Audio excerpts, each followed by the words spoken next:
और ऊर्जा संसाधन। खनिज और ऊर्जा संसाधन ये एक ऐसा टॉपिक है जिसके अंतर्गत पृथ्वी में पाए जाने वाले खनिजों के बारे में और उनसे पाए जाने वाले ऊर्जा संसाधन के बारे में हम विस्तार से अध्ययन करेंगे। तो बच्चों, सबसे पहली जो बात उत्पन्न होती है वो ये होती है कि संसाधन किसे कहते हैं। खनिज, ऊर्जा और संसाधन।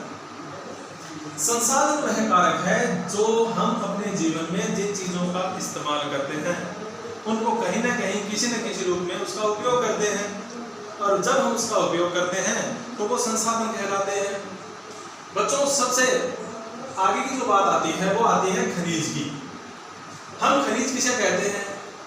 खनिज वह कारक है जिसमें कहते हैं कि भूप्रकृति में प्राकृतिक रूप से यानी प्रकृति के आधार पर जो पाए जाने वाले धातु और उनके यौगिकों को खनिज कहते हैं। यानी धरती के अंदर जो प्राकृतिक रूप से जो पदार्थ हमें प्राप्त होते हैं उनको हम खनिज कहते हैं। अब बात उत्पन्न होती है ये भूप्रकृति क्या होती है।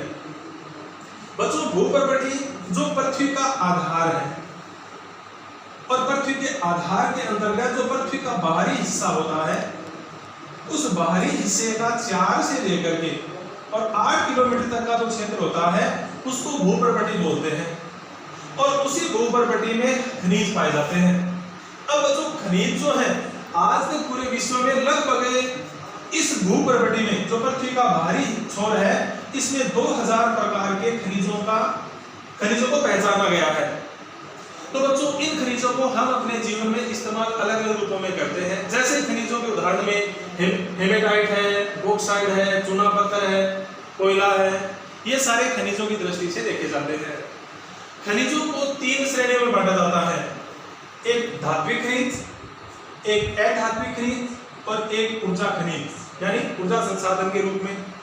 तो सबसे पहली जो बात आती है वो आती है धात्विक खनिज की। अब धात्विक जो खनिज है उसको भी फिर 3 श्रेणियों में बांटा जाता है। नंबर 1 बहुमूल्य खनिज, नंबर 2 लोहा धातु, नंबर 3 अलोहा धातु। अब यहाँ पर धात्विक में ये आता है और अधात्विक को 2 भागों में बांटा गया, जिसमें धात्विक के बाद अगला अधात्विक है। अधात्विक के अंतर्गत प्रमुख रूप से जो पदार्थ आते हैं, खनिज आते हैं, वह है अभ्रक है, नमक है, पोटास है, संगमरमर है, बलुआ पत्थर है, ये अधात्विक में आते हैं। और तीसरा और अगला जो आता है वो आता है ऊर्जा खनिज। ऊर्जा खनिज ऊर्जा के संसाधन जिनको हम ऊर्जा के रूप में इस्तेमाल करते हैं, जैसे कि कोयला है, पेट्रोल है, प्राकृतिक गैस है, और इनको भी अलग अलग श्रेणियों में बांटा जाता है।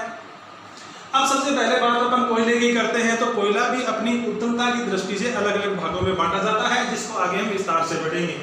पेट्रोल है प्राकृतिक गैस जिसका इस्तेमाल हम घरों में भी करते हैं और औद्योगिक क्षेत्रों में इस्तेमाल किया जाता है। इसका सबसे महत्वपूर्ण कारक जो आता है वो यह आता है धात्विक। जैसे मैंने अभी आपको बताया कि इसको भी 3 श्रेणियों में बांटा जाता है। कौन कौन से? बहुमूल्य खनिज, लोहा धातु जिसमें लोहे की मात्रा होती है, अलोहा जिसमें लोहे की धातु या लोहे की मात्रा नहीं होती। तो बच्चों, बहुमूल्य जिसका मूल्य अधिक होता है जैसे कि सोना है, चांदी है, इनको हम बहुमूल्य की दृष्टि से रखते हैं।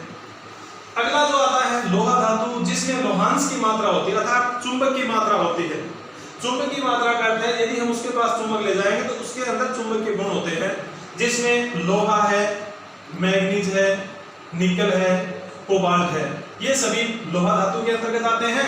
और अलोहा धातु के अंतर्गत वो आते हैं जिसमें लोहे की मात्रा नहीं होती, जैसे कि तांबा है, सीसा है, जस्ता है, बॉक्साइट है, ये सभी अलोहा धातु के अंतर्गत आते हैं। तो बच्चों, जैसे हम खनिज और ऊर्जा संसाधन के आधार पर बात करते हैं तो सबसे पहले खनिज जो है उसको हमने देखा कि अलग अलग श्रेणियों में विभाजित किया गया। अब खनिज जो है जब हम इसको धरती से प्राप्त करते हैं तो सबसे पहले प्रारंभिक अवस्था में इसको अयस्क के रूप में इस्तेमाल किया जाता है या अयस्क के रूप में प्राप्त किया जाता है, और फिर उसको धरती पर ला करके अनेक विधियों से, परगलन विधि से, अन्य विधियों से उसको शुद्ध किया जाता है और शुद्ध करके उससे खनिज को प्राप्त किया जाता है। ऊर्जा संसाधन की यदि हम बात करते हैं तो ऊर्जा संसाधन के रूप में जैसे मैंने आपको बताया कोयला, पेट्रोलियम, प्राकृतिक गैस है जिसको आज हम अपने ऊर्जा संसाधनों के रूप में इस्तेमाल करते हैं।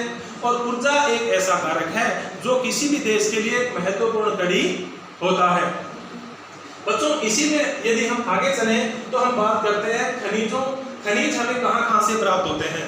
खनिजों का भी अलग अलग आधार होता है। हमें पता है कि खनिज धरती से प्राप्त किए जाते हैं, लेकिन धरती में भी अलग अलग स्तर होता है जहां से खनिजों को प्राप्त किया जाता है। तो सबसे पहली जो बात आती है वो खनिज हमें प्राप्त किए जाते हैं चट्टानों से। बच्चों आप सब जानते हैं कि चट्टानों को भी कई श्रेणी में बांटा जाता है, जैसे आग्नेय है, अवसादी है, कायांतरित है।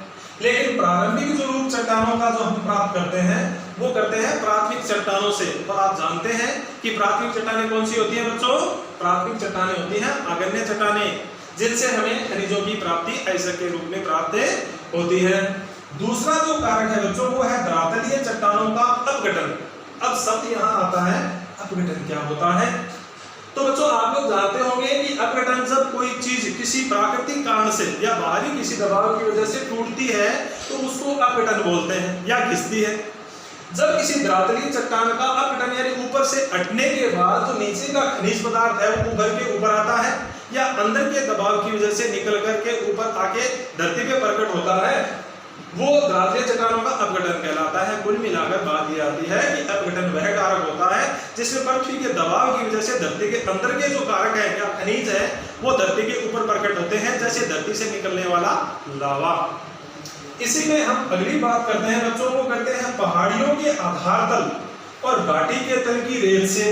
अब यहाँ बात आती है पहाड़ियों का आधार तल। पहाड़ियों का आधार तल क्या होता है?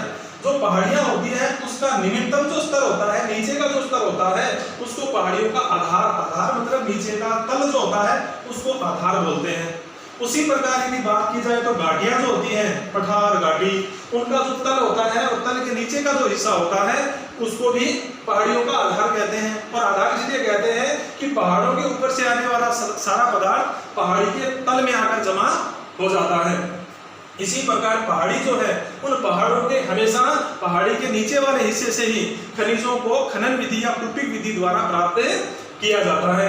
अगली जो बात आती है, अगला जो आधार आता है वो आता है महासागरीय जल में। हम सभी जानते हैं कि महासागरीय जल से भी हम खनिज प्राप्त करते हैं। तो अलग अलग खनिजों की प्राप्ति महासागरीय जल से, क्योंकि हम जानते हैं कि महासागरीय जल जो होता है उसमें अथाह भंडार होते हैं खनिजों के, जिनको हम प्राप्त करते हैं। और आप सब जानते भी हैं कि भारत में भी एक बड़ी मात्रा में महासागरीय जल से हम क्या प्राप्त करते हैं? महासागरीय जल के तल से हम क्या प्राप्त करते हैं? पेट्रोल। क्योंकि भारत में सर्वाधिक पेट्रोल की मात्रा जो प्राप्त की जाती है वो समुद्र के नीचे से प्राप्त की जाती है। मुंबई हाई जो पेट्रोल उत्पादन क्षेत्र है। तो बच्चों इस प्रकार केवल पेट्रोल की बात नहीं की जाती, पेट्रोल के साथ साथ गैस और अन्य बहुत से खनिज पदार्थों की प्राप्ति हमें महासागरीय जल से होती है। और महासागरीय जल के साथ साथ महासागरीय तल से भी हमें बहुत से पदार्थों की प्राप्ति होती है।